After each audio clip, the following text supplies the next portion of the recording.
Hello students, today we will discuss difference between educational survey and educational research। जैसा कि आप जानते हैं कि हम टीचिंग से संबंधित विषयों का अध्ययन कर रहे हैं, हमें ट्रेनिंग है, तो हमें एजुकेशन में अंततः एक अध्यापक के रूप में कार्य करना होगा। तो हमें ये ध्यान में रखना होगा कि हमें बच्चों को किस तरीके से ग्रोथ करना है। तो हमें जब बच्चों को डेवलप करते हैं तो डेवलप करने के लिए हमें दो तरीके की चीज़ें बहुत अच्छी तरीके से आनी चाहिए कि एजुकेशनल सर्वे क्या होते हैं, इस सर्वे के माध्यम से हम मापन करते हैं, और नंबर 2 एजुकेशनल रिसर्च, किसी चीज़ को किसी व्यक्ति को किस तरीके से हमें समझाना है। तो ये बहुत इंपॉर्टेंट चीज़ें हैं, आज हम इनकी विषय में अध्ययन करेंगे।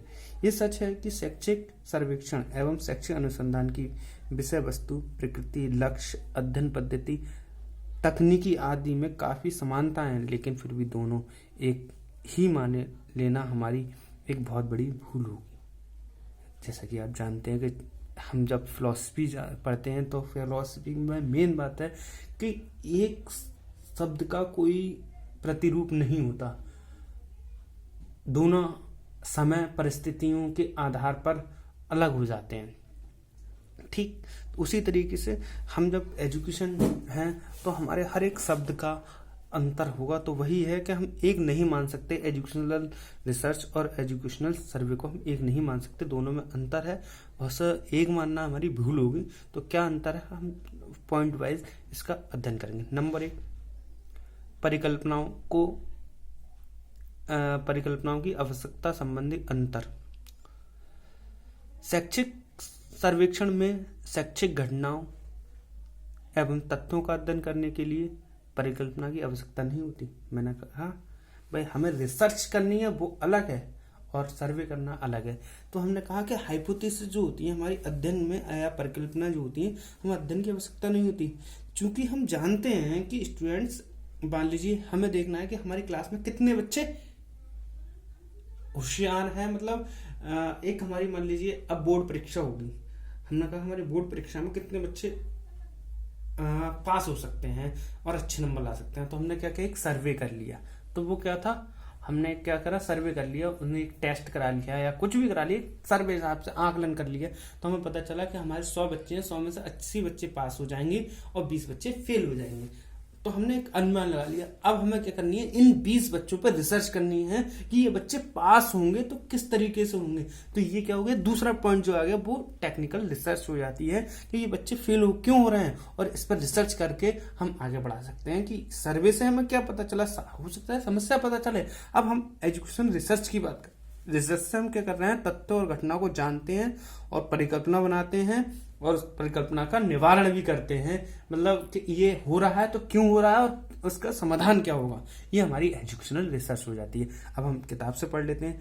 जबकि शैक्षिक अनुसंधान यानी कि एजुकेशनल रिसर्च के अंतर्गत शैक्षिक घटनाएं एवं तथ्यों का अध्ययन करने के लिए परिकल्पनाओं का निर्माण आवश्यक ही नहीं वरन अनिवार्य है। यानी कि आपने देखा कि हम एजुकेशनल सर्वे में, रिसर्च में हाइपोथेसिस नहीं बनाते हैं, और इसमें हमें हाइपोथेसिस बनानी भी होगी और उसके आधार पर हमें समाधान भी करना होगा।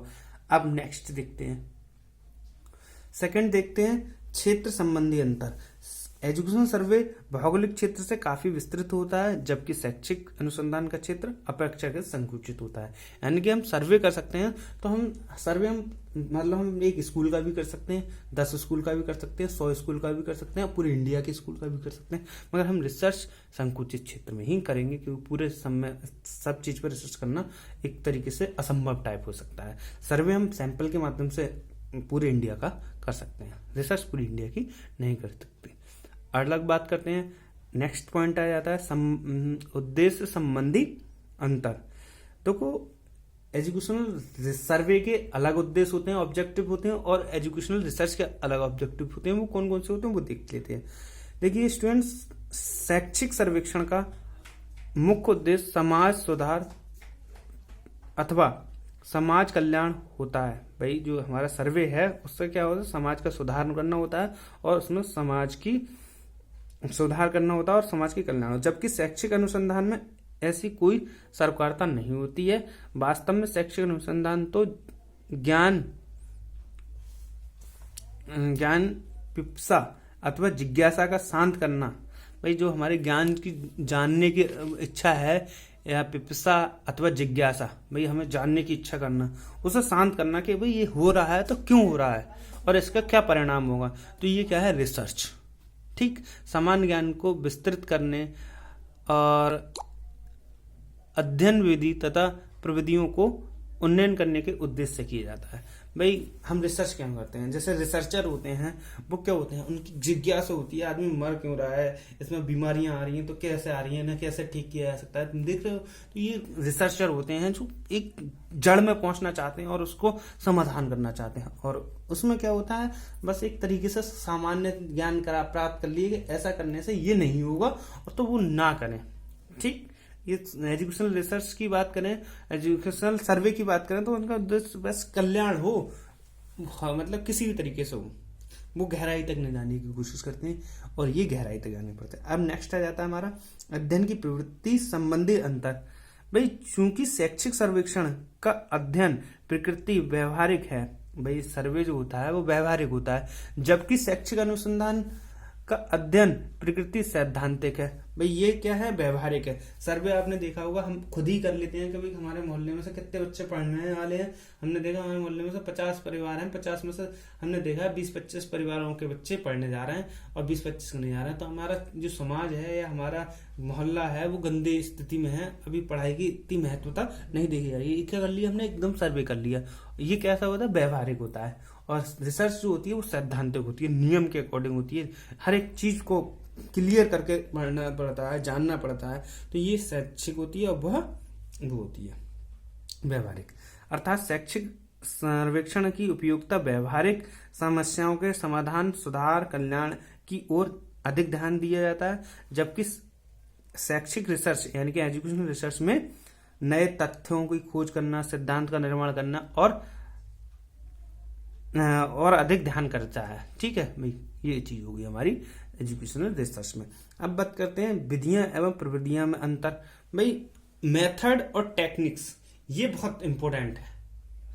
देखिए मैं आपको एक सिंपल सा लॉजिक देना चाहूंगा इसमें मेथड और टेक्निक्स सीखने से पहले। जैसे आप लोग ने चाहे टीचर्स हैं हम लोग, आपको सभी लोग मतलब ऑनलाइन पढ़ा रहे हैं या फिर क्लास में पढ़ाते हैं, आपको नहीं देखा होगा पढ़ाते समय आप लोगों को दिख रहा होगा हम लोग सब क्या करते हैं, लेक्चर मेथड यूज करते हैं। केवल क्या करते हैं, अपने लेक्चर के माध्यम से तुम लोगों को समझाते हैं। अधिकतर टीचर लेक्चर मेथड का यूज करता है एज अ ट्रेनिंग के रूप में। हम तो प्रैक्टिकल ज्ञान दे ही नहीं पा रहे हैं आज के समय में। और तो हम जो क्या कर रहे हैं कि हमारा जो मेथड क्या है, लेक्चर मेथड।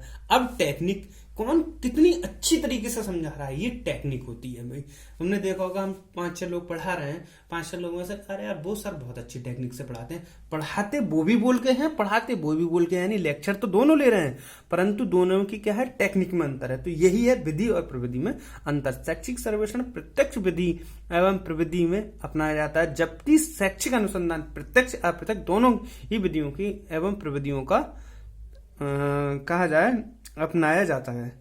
यानी कि विधियां प्रविधियां अपनाई जाती हैं दोनों में। उसमें केवल प्रत्यक्ष रूप से विधियां अपनाई जाती हैं सर्वेक्षण में, और इसमें डायरेक्ट इनडायरेक्ट दोनों तरीके से अपनाई जाती हैं। मतलब मैं आपको बता दूं, एजुकेशनल सर्वे में केवल हम डायरेक्ट रूप से टेक्निक और मेथड का यूज कर सकते हैं, और एजुकेशनल रिसर्च में हम डायरेक्ट इनडायरेक्ट तरीके से टेक्निक्स और मेथड्स का यूज कर सकते हैं, अपना सकते हैं। क्लियर? अब आपको समझ में आ गई होगी। नेक्स्ट पॉइंट आ जाता है हमारा विषय वस्तु संबंधी अंतर। विषय वस्तु संबंधी अंतर कौन से होते हैं? विषय वस्तु संबंधी अंतर, देखो ये शैक्षिक सर्वेक्षण की विषय वस्तु प्राय शैक्षिक समस्याएं होती हैं। सर्वेक्षण की जो होती हैं वो शैक्षिक समस्याएं होती हैं, और एजुकेशनल रिसर्च में जो समस्याएं होती हैं वो देखो किस तरीके से होती हैं। जबकि शैक्षिक अनुसंधान प्रत्येक शैक्षिक घटना, चाहे वह वैधिकीय हो अथवा नहीं, से संबंधित होती हैं। क्लियर, वो शैक्षिक घटनाओं से संबंधित होती हैं, ये बात समझ लो। अब आ जाते हैं आकार संबंधी अंतर। जो आकार संबंधी अंतर की बात करें तो शैक्षिक सर्वेक्षण के अंतर्गत अध्ययन का आकार सीमित होता है। भाई जो हम शैक्षिक सर्वेक्षण कर रहे हैं, सर्वे कर रहे हैं, क्षेत्र नहीं आकार की बात कर रहा हूं मैं, ध्यान रखना। क्षेत्र हमारे कहा जाए तो भौगोलिक रूप से माना जाता है और आकार मतलब हमारी एक मेंटेनिटी के रूप में जाना जाता है। तो जो सर्वेक्षण होता है वो एक तरीके से इसका जो रूप होता है वो संकुचित होता है, सीमित होता है, जबकि रिसर्च का जो दायरा होता है वो विस्तृत होता है और बड़ा होता है। क्लियर। नेक्स्ट बात करते हैं हम संगठन संबंधी अंतर हो गया, वो आकार संबंधी अंतर हो गया। अब संगठन संबंधी अंतर के बारे में जान लेते हैं। स्टूडेंट जैसा कि आप जानते हैं कि आकार शैक्षिक अनुसंधान के अंतर्गत अध्ययन का आकार सीमित होता है, आकार तो हो गया, और उसमें सर्वे रिसर्च में विस्तृत होता है। संगठन का संबंधी अंतर, क्योंकि शैक्षिक सर्वेक्षण का संगठन प्रायः एक अध्ययन दल के रूप द्वारा होता है, क्योंकि यह एक सहयोगी क्रिया है, जबकि शैक्षिक रिसर्च प्रायः व्यक्तिगत रूप से ही संपादित होती है। शैक्षिक सर्वेक्षण क्या हो सकता है, सहयोगी क्रिया के रूप में हो सकता है, और ये व्यक्तिगत होती है। अब इसके बात करते हैं व्यावसायिकता का अंतर। व्यावसायिकता का अंतर की बात करें तो स्टूडेंट्स शैक्षिक सर्वेक्षण व्यावसायिक भी हो सकता है, परंतु शैक्षिक अनुसंधान व्यावसायिक नहीं होता है। यह हमारे ऊपर डिपेंड करता है कि किस चीज में हमें इसका यूज करना होगा।